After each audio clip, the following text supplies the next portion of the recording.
یہ آیت نمبر 142 کے بعد سے تحویل قبلہ اس حوالے سے گفتگو کا سلسلہ جاری ہے۔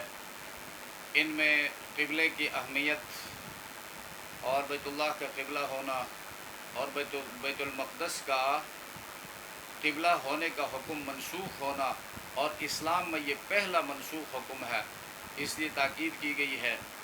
اس حوالے سے ایک سوال ہندو مسلمانوں پر کرتے ہیں۔ وہ کہتے ہیں مسلمان ہمیں بت پرست کہتے ہیں کہ یہ ہندو جو ہے وہ بتوں کی عبادت کرتے ہیں، اور حقیقت بھی ایسا یہ بتوں کی عبادت کرتے ہیں۔ 23 کروڑ بت ہیں ہندوؤں کے، 23 کروڑ خدائیں، اور یہ بیان ڈاکٹر گستاو لیبان کا ہے جس نے ان کے اوپر پی ایچ ڈی کی ہے۔ اور ان 23 کروڑ خداؤں میں جہاں کہیں ہرا درخت نظر آیا، جہاں کہیں خوبصورت منظر نظر آیا، اور یہاں تک کہ انسانی شرمگاہ کو بھی وہ پوجتے ہیں۔ جس مندر میں بھی آپ جا کر دیکھیں کسی بڑے شہر میں، تو وہاں پر انسانی شرمگاہ کی شکل بنا کر انہوں نے رکھا ہے اور اس کو پوجتے ہیں۔ تو وہ کہتے ہیں کہ مسلمان ہمیں بت پرست کہتے ہیں، لیکن خود جو ہے کعبہ ایک کمرہ ہے، اس کمرے کو پوجتے ہیں جو بت کی مانند ہے، وہ بھی تو بت پرستی ہے۔ تو اس کا ایک جواب تو ہندوستان کے بہت بڑے اسکالر گزرے ہیں، مولانا قاسم نانوتوی رحمۃ اللہ علیہ، جس کے بارے میں سر سید کہتا ہے کہ اس جیسی شخصیت، علمی شخصیت جو ہے، نہ پہلے برصغیر میں پیدا ہوا ہے، نہ آئندہ توقع ہے۔ تو اس نے ان کو جواب دیا ہے، اس کے اوپر مستقل کتاب بھی ہے، قبلہ نما۔ وہ کہتا ہے کہ مسلمان جو ہے وہ بیت اللہ کی طرف صرف رخ کر کے نماز پڑھتے ہیں، سجدہ رکوع وہ اللہ ہی کو کرتے ہیں۔ اصل میں قبلہ جو ہے یہ قبلہ نما ہے۔ قبلہ تو مسلمان کا اللہ کی ذات ہے، تمام تر توجہ جو ہے مسلمان کی اللہ کی ذات کی طرف ہوتی ہے کہ وہ اللہ مجھے دیکھنے والا ہے۔ اور بیت اللہ کی طرف رخ ایک تو اسمبلی پوائنٹ ہونے کی وجہ سے، تاکہ دل جمعی حاصل ہو جائے، اور توجہ کا ایک مرکز ہونا چاہیے، اس مرکز کی طرف توجہ ہو۔ اب وہ مرکز یا تو انسان خود متعین کرے یا انسانوں کا خالق متعین کرے۔ تو انسان خود جو ہے متعین نہیں کر سکتا، خالق نے متعین کیا ہے، اور خالق نے اپنے علم کی روشنی میں متعین کیا ہے۔ اس کی وجہ یہ ہے کہ حدیث میں رسول اللہ صلی اللہ علیہ وسلم نے فرمایا کہ بیت اللہ ایک تو یہ ہے کہ وہ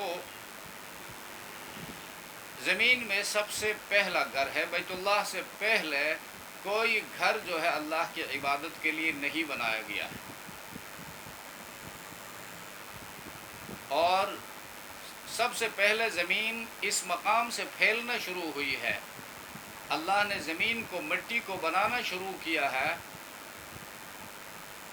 جہاں سے بیت اللہ کا مقام ہے، اور بیت اللہ پوری دنیا کے سینٹر میں واقع ہے، جس طرح انسانی بدن میں ناف کی سوراخ ہے، تو پوری دنیا کے لیے وہ بالکل ایکول ہے، برابر ہے۔ تو محبت وحی کا مرکز بھی اللہ نے اس کو بنایا، قرآن وہاں پر نازل فرمایا، تو قرآن بھی پوری دنیا کے لیے ہے۔ تو یہ اسمبلی پوائنٹ ہے، اور دلیل یہ ہے کہ بالفرض خدا نہ کرے کہیں آفت آ جائے یا کوئی اور ایسا حادثہ پیش آ جائے، بیت اللہ کی یہ عمارت باقی نہ رہے، تو مسلمان اس وقت بھی اسی جانب، اسی سمت کی طرف رخ کر کے نماز ادا کریں گے۔ اس وقت ہندوؤں کا کیا اعتراض ہوگا؟ اس وقت دوسرے مشرکین اور کفار ہیں، ایتھیسٹ ہیں، ان کا کیا اعتراض ہوگا؟ لہٰذا ان کا یہ کہنا کہ مسلمان بت پرستی کرتے ہیں، یہ بے بنیاد بات ہے۔ اور دوسری بات جو ہے، کوئی ہندو جو ہے، ہندو بت پرست ہیں یقیناً، اور بت پرستی یہ محبت کی پیداوار ہے، شرک جو ہے محبت کی پیداوار ہے۔ محبت میں انسان آپے سے باہر ہوتا ہے، تجاوز کر کے اللہ کے ساتھ اس کو حصہ دار بناتا ہے، شریک ٹھہراتا ہے۔ یہی عیسائیت یہودیت میں یہ سارا کچھ ہو رہا ہے۔ کوئی ہندو جو ہے یا کوئی اور بت پرست اپنے بت کے اوپر جس کو وہ پوجتا ہے اس کے آگے سجدہ ریز ہوتا ہے، اس کے اوپر پیر رکھنا پسند نہیں کرے گا، چونکہ یہ عقیدت اور تعظیم کے خلاف ہے۔ لیکن مسلمانوں کا واقعہ اس سے مختلف ہے۔ فقہ اسلامی کے اندر مستقل چیپٹر ہے الصلاۃ فوق علی الکعبہ، کعبے کے چھت پر، کعبے کے اوپر نماز کا حکم۔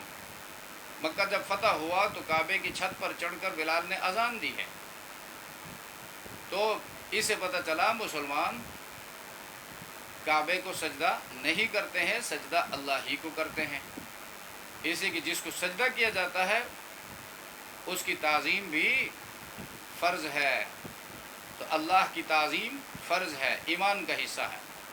تو کعبے کے اوپر تو چڑھتے ہیں، تو پتہ چلا کعبہ جسٹ اسمبلی پوائنٹ ہے، اس کی طرف رخ کرنے سے توجہ جو ہے وہ مرکوز ہوتی ہے ایک مقام پر۔ اور تیسری بات یہ ہے، ہندوؤں کا یہ اعتراض بالکل غلط ہے۔ مسلمان جب جیسے گزشتہ ابھی درس میں آپ کو بتایا گیا کہ جہاں کہیں موسم ابر آلود ہو یا رات کا موقع ہو یا کوئی بتانے والا نہ ہو، تو اس وقت مسلمان تحری کرے گا، نماز پڑھے گا۔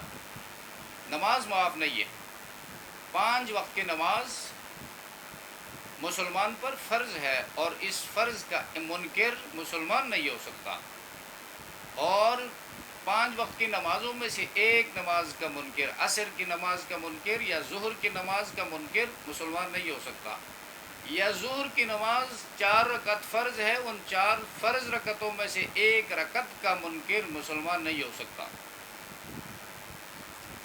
تو مسلمان جب کہیں اس طرح حالات میں پھنس جائے تو نماز تو پڑھے گا، قبلہ اگر معلوم نہیں ہے تو تحری کرے گا، کوشش کر کے قرائن سے حالات کو دیکھے گا، تو اس طرف رخ کر کے نماز پڑھے گا۔ بعد میں اگر پتہ چل جائے اس نے مشرق کی طرف رخ کر کے نماز پڑھی ہے تو اس کی نماز ہو گئی۔